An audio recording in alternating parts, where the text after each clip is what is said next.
What's going on, everybody? Welcome back into TTP Sports. And am I happy they got the win? Yes, 100%. I will take wins any goddamn day of the week from this Phillies squad, especially with the way they're playing. Am I happy with the way how they won? No, I'm not. They go to extra innings. The bats can't hit once again off of a terrible Rockies pitching staff. It's one of the worst pitching staffs in baseball to start the season. And, history, repeats itself with the Rockies having terrible pitching. That's just going to be an obvious at that end of the day. And you score one run, basically, in regulation innings through the first 9, and it takes until Christian Pache, with 2 outs in the bottom of the 10th inning, to walk it off. Happy for Pache, because I do believe he deserves better of a shot than, more of a Whit Merrifield right now than a Johan Rojas right now. I think Christian Pache deserves a chance, even though he's not going to be any, fantastically better than those two. But I think right now he's just more of a ready MLB bat than Johan Rojas. And right now Whit Merrifield's just cooked in his career at this point. But it's just another game where leave a lot to be desired, even though today you really didn't get any base runners. When you did get base runners, you really didn't do much. Just didn't. You get a 2-out double by Trey Turner in the bottom of the 3rd inning. Bryce Harper drives him home. Good stuff there. But then nothing really else the rest of the ball game. Then in the 8th inning, you get a leadoff walk by Schwarber. Then you eventually pinch run from him. He gets to second base on a wild pitch during the Trey Turner at bat. Turner strikes out. Harper flies out. And then I believe JT grounded out or something like that, or lined out the center field. So, yeah, just not good at bats when you have runners on. And it's just, I feel like you wasted, even though you still won the game. That is the most important thing at the end of the day. I feel like you wasted the start from Aaron Nola, because Aaron Nola was dealing today. He was on, times 10 today. He was absolutely fantastic, going 7 1/3 innings, but he gives up a home run, so classic Aaron Nola fashion there. But he only allowed a few hits, only allowed, the home run. I don't believe he walked anyone in this game, if I'm not mistaken. He walked one guy, and he struck out 9 batters on 99 pitches going into the 8th inning. So really good stuff there by Aaron Nola. Like I said, I thought he deserved way more run support, especially against this caliber team in the Colorado Rockies. Like, you need to destroy this team, and that's just the way the bats are going right now. They can't even hit this bad of pitching. Like, they got Cal Quantrill out there for Colorado, who has a 7+ ERA, and he's going 6 innings against you, allowing 4 hits, only struck out 1, but you just can't do anything against him. You walk twice, you just can't do anything against him. Not hard contact, fly balls right to the outfielders. If you do get the ball hit hard, it dies right at the warning track. Bryce had another warning track shot tonight that just died right at the center field wall again. I believe Nick Castellanos had that same situation in the bottom of the 9th inning, but he didn't hit the ball hard enough. Then they bring out bullpen arms that have 11+ ERAs, and the Phillies can't do anything against those guys. So their bullpen allowed 2 hits. 2 hits. That was the first bullpen guy that came out into the game, and the guy that allowed the walk-off hit to Pache. So basically, the Rockies bullpen shut you down for the most part. But I do also got to give credit to the Phillies bullpen. Even though there was a scare in the top of the 9th inning with 2 outs, Jeff Hoffman on the mound. Jose Alvarado comes in relief for Aaron Nola in that 8th inning. Does his job, easy peasy for him. Only 2 pitches thrown. But then Jeff Hoffman throws 15 pitches. He allows 1 hit, which was a 2-out double. And then a wild pitch allows the runner to get to third base. And then another wild pitch allows the runner to come home. But then a nice play by JT Realmuto to flip it over to Hoffman just in time to get the runner out. And think about this. This is the caliber of team that you're playing. The Colorado Rockies brought out Kyle Freeland, their opening day starting pitcher, to pinch run for the guy that got the double in the top of the 9th inning with 2 outs. They pinch ran their opening day pitcher, starting pitcher, a pitcher to pinch run. That is the caliber of team that you're playing against. And you almost allowed them to score. It was called out on the field. Rockies did challenge it to see if Hoffman blocked the plate, which honestly, if that was the challenge, Hoffman wasn't blocking the plate. The throw took him in that direction, so he really had no other choice. And you couldn't tell from the replay if Freeland got his foot onto the bag because it looked like Hoffman was preventing his foot from touching the bag, and there really was no good angle to see if his foot even touched it. So the call stood on the field. There was no blocking. There was no interference there, so the call stood and it was an out. And the Phillies survived that situation. Bottom of the ninth, they do nothing. Top of the 10th inning, I was terrified with Serenity Dominguez out there on the mound, but he got out of it. He got out of it without allowing a run with the ghost runner out there. I was very shocked. I was very shocked at Serenity. He retired 3 batters in a row. Very shocked. Very, very, very, very, very shocked there. But good for him. Good for him. Still don't trust him, but good for him. Then you go in the bottom of the 10th inning. Whit Merrifield does his job basically, even though I said to pinch hit Alec Bohm there in Whit Merrifield's spot because honestly, I think Rojas is a better hitter right now than Whit Merrifield. But in Alec Bohm with runners on scoring position, you just take that chance every day of the week. But Merrifield, with a sacrifice bunt to lead off the bottom of the 10th inning, does his job, gets Stott over to third base because Stott was the pinch runner, or the ghost runner, basically. And Alec Bohm, okay, you pinched hit for him for Johan Rojas, and Alec Bohm sadly didn't come up in that situation. He grounded out right into the infield playing in. And then Christian Pache, you're just thinking to yourself, okay, Pache pitch ran for Kyle Schwarber in that 8th inning. Of course, now you don't have Schwarber in this spot. Oh boy, we're going even deeper into this ball game. But I was wrong. Pache first pitch swinging, out of all things. Hits it to the opposite way for a single, wins the ball game. So, good for Pache.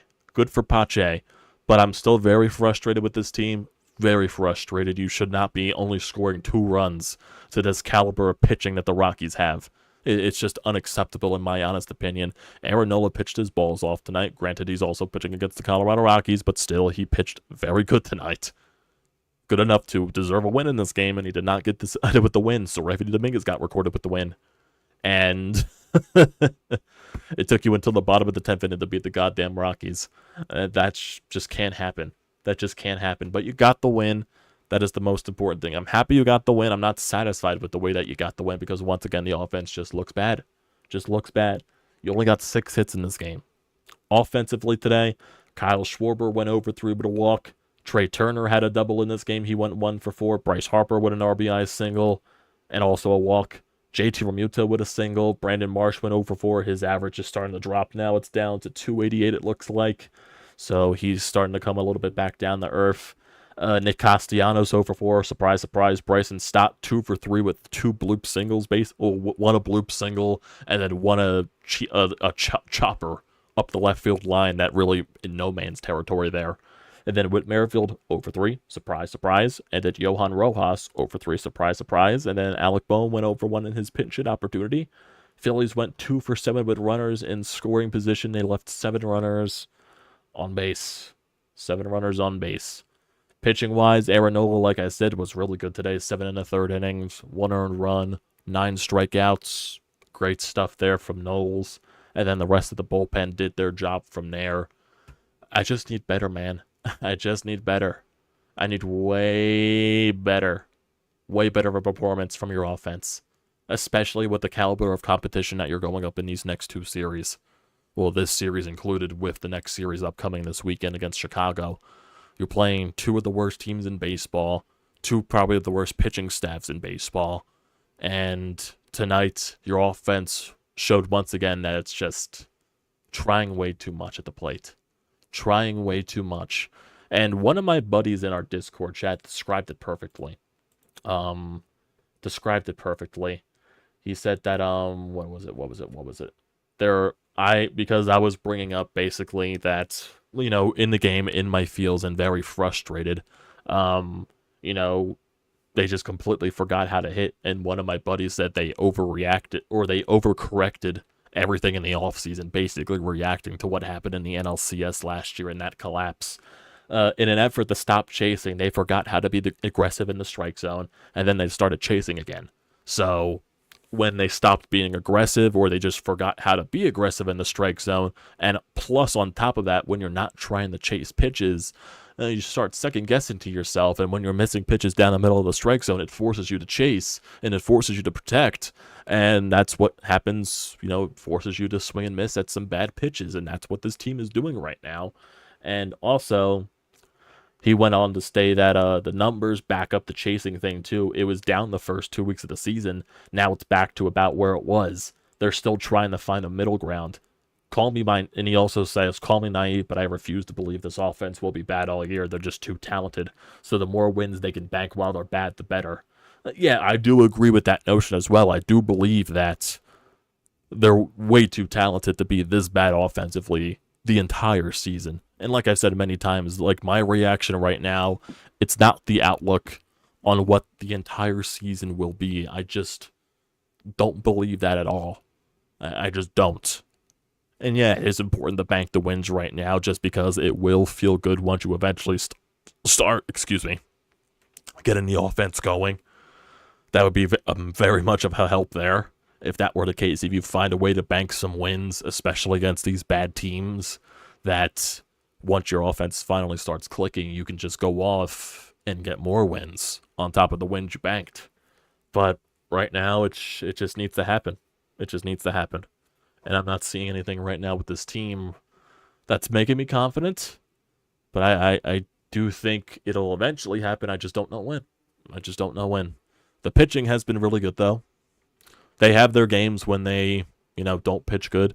And that just, happens. It's granted. That's going to happen over the course of 162. But the pitching right now has been far from the issue. It's really just the bats. And the freaking wild pitches. Now the wild pitches and the pass balls are starting to become even more of an issue. And that just revolves around defense. Two wild pitches, pass balls, whatever you want to call it, in that top of the ninth inning with Jeff Hoffman on the mound. Almost allowed a run to score. Thankfully, JT made that nice flip to Hoffman. And thankfully, it was just too inconclusive to prove that Freeland even crossed home plate safely. So thankfully, that was the case. But hopefully, he's all right because he did get injured on the play. He did not look good. Holding his shoulder, really grimacing it. Looked like his shoulder probably popped out. So that's not good. And that's, like I said, going back to the caliber of fucking team you're playing. What team puts their goddamn starting pitcher out there to pinch run? Like, is their bench just that thin? Is it that thin that they have to use a pitcher for a pinch runner? Like I said, crazy things.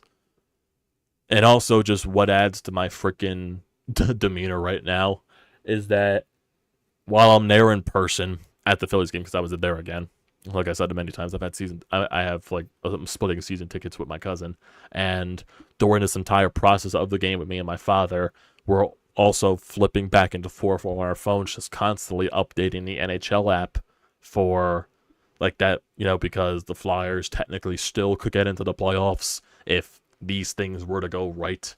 They're still technically involved, but they still need a miracle right now. But they needed Detroit to lose to Montreal in regulation. They needed Pittsburgh to lose in regulation, and they didn't technically need Washington to lose, but it would have also helped in the same time. But they just nothing went the Flyers' way tonight in terms of the out-of-town scores. Detroit was losing to Montreal 4-1 in the third period, and then Detroit stormed back to win in overtime. So, fuck me, apparently. Pittsburgh, playing a Nashville Predators team that still hasn't fully clinched their wild card spot yet, and even though Nashville is in the playoffs, they don't know whether they're the wild card 1 or the wild card 2 spot. So, yeah, Nashville did not show up to start the game, and Pittsburgh took advantage of that, and they won 4-2. And then the Washington Capitals just put the icing on the fucking cake. They shut out the Boston Bruins 2-0.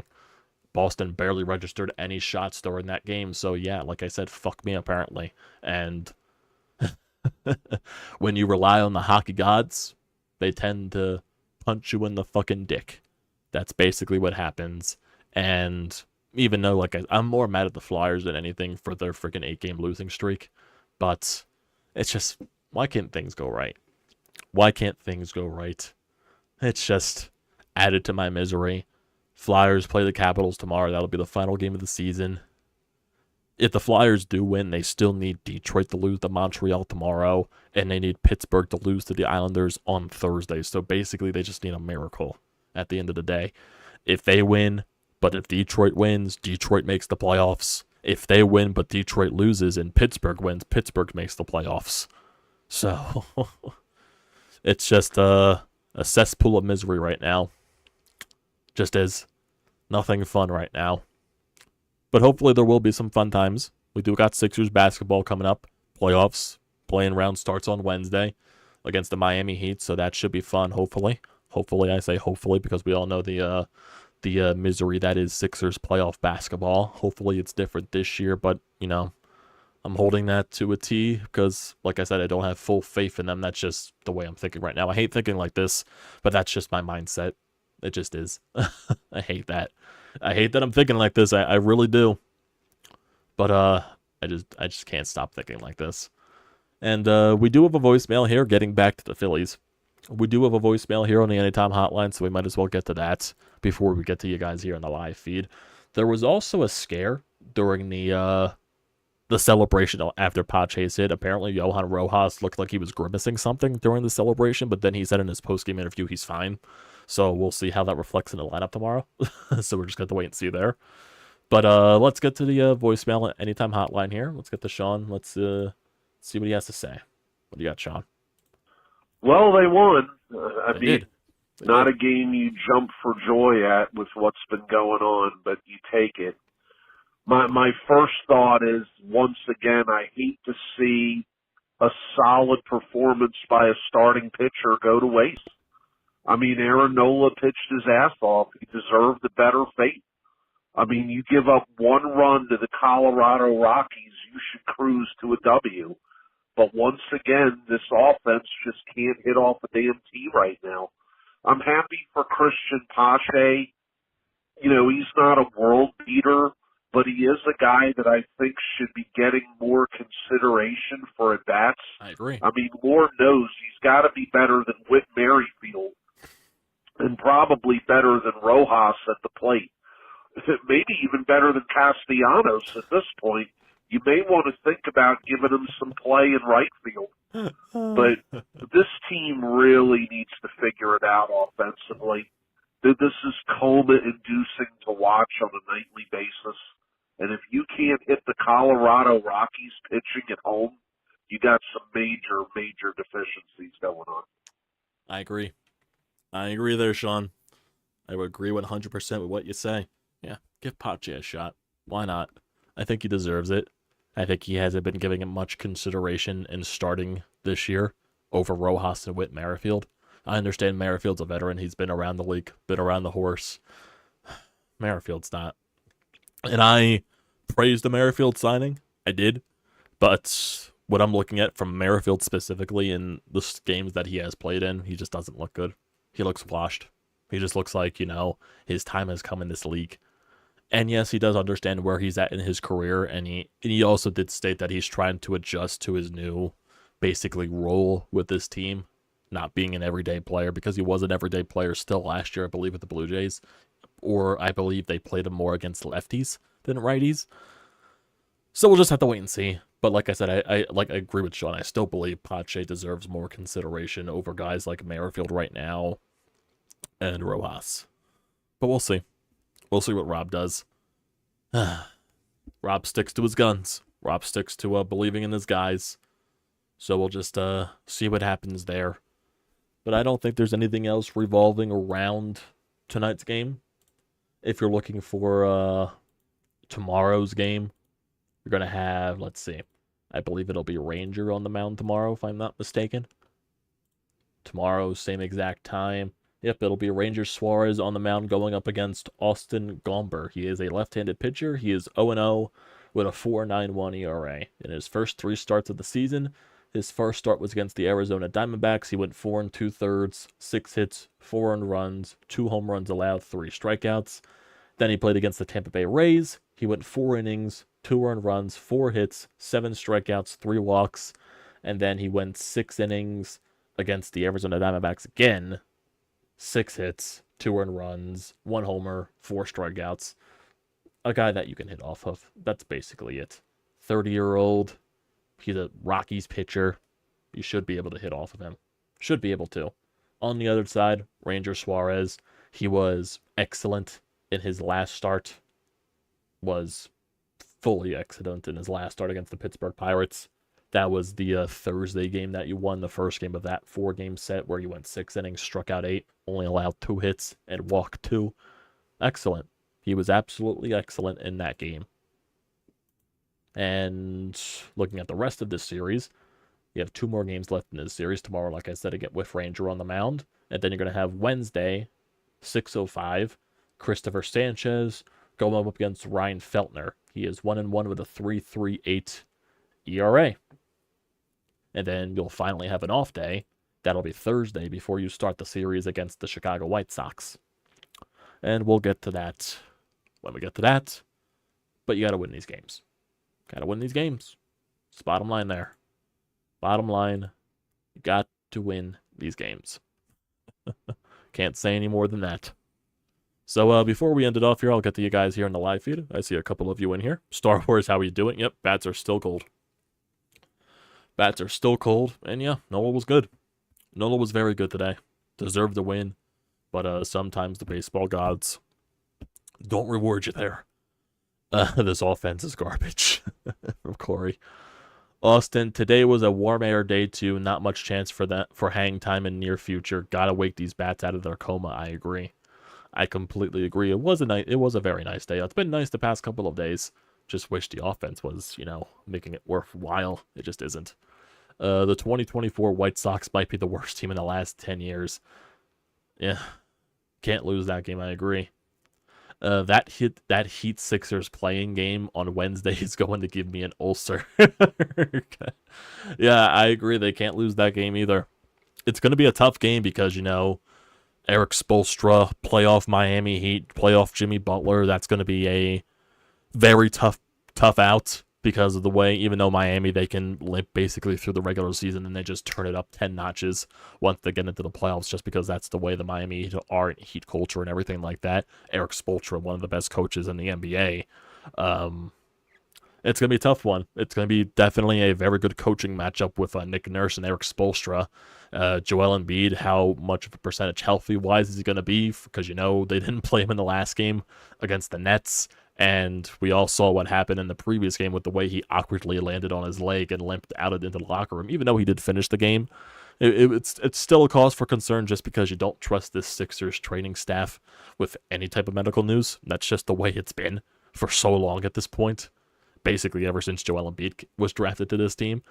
But yeah, you do have to beat the Heat. You do have to beat the Heat because you beat the Heat, then you play the New York Knicks. If you lose the Heat, then you play in the next play-in game against the lower-seeded team, and if you beat that team, then you play the Boston Celtics in the first round. So, I would wholeheartedly prefer to play the New York Knicks. That's just my preference. Do everything you possibly can to avoid the Boston Celtics. Please. Please. The Knicks would be a fun matchup. I do think the Sixers can win that series. I definitely do. It can go 6-7, but I do believe the Sixers have the better talent-wise than the New York Knicks. I think that can be a very fun series. Boston's basically the only team in the Eastern Conference that I'm scared of. Really. I'm not scared of the Milwaukee Bucks. I'm not really scared of the Orlando Magic, not scared of the Cleveland Cavaliers, any other team that's in the Eastern Conference. Really not that scared of the Knicks, but, they're not, a team to sniff at. Because, like I said, it'll definitely be a fun series. Jalen Brunson and all that stuff, he's a stud. But anything to avoid Boston. Anything to avoid Boston, because basically in the entire Eastern Conference, that is the only team that you probably should be afraid of. In the Western Conference, it's probably just the Denver Nuggets, I would say. Do you count OKC? Do you count the Minnesota Timberwolves? Those are question marks there. But yeah, you're just got to wait and see.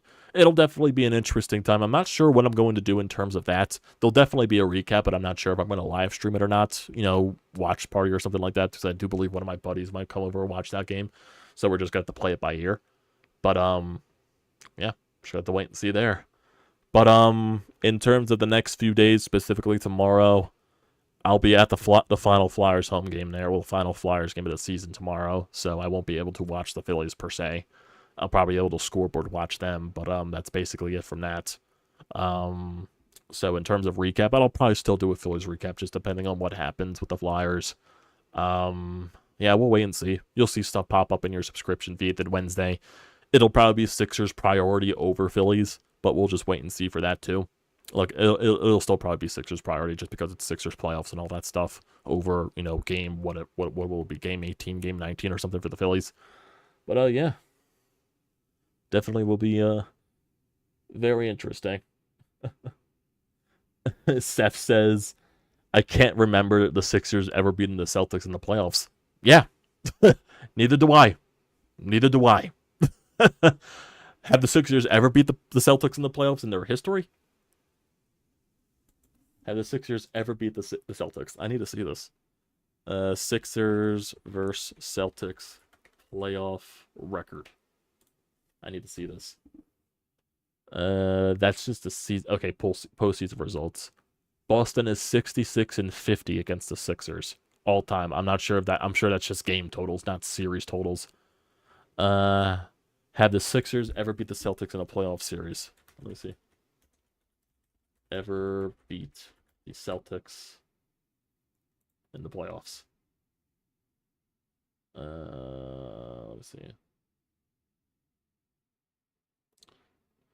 Sixers have not beat the Celtics in the playoffs since 1982. Dr. J did it the last time. Celtics are 5-0 since. This was 11 months ago on Reddit. Interesting. Very interesting there. How about that play at the plate for the Phillies? Oh, yeah, that was a good play by JT. That was a good play by JT. Good play. Hopefully Freeland's all right. But that's on the Rockies for putting a starting pitcher out there to pinch run. That's how I see it. But still, a good play by JT to recover on that. What else? Is there anything else here? Or anything else here?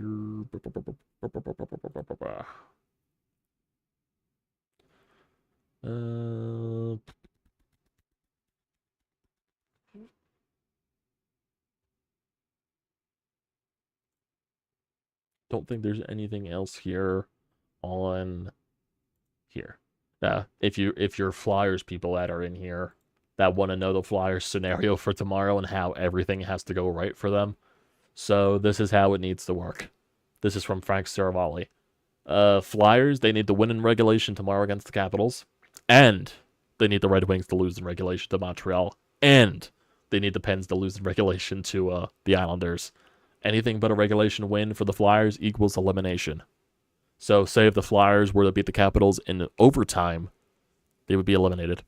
Because the Capitals probably would clinch a playoff spot there.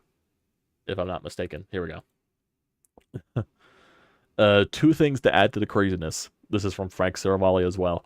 If the Flyers somehow end up beating the team, I'm pretty sure they advanced on the 6th tiebreaker between them and the Caps. This is where the Caps goal differential jokes are actually real. Only the Caps or the Wings can clinch on Tuesday. Interesting. So, I'm sure for the Capitals... Oh, here we go. Okay. Elliot Friedman just posted that the team that controls its own destiny is the Washington Capitals. If the Capitals beat the Flyers tomorrow, they're in the playoffs. Interesting. So Capitals win outright, they make the playoffs. If the Capitals lose and Detroit wins, then Detroit makes the playoffs. If the Capitals lose, if Detroit loses, if the Pittsburgh loses on Thursday against the Islanders, then the Flyers make the playoffs.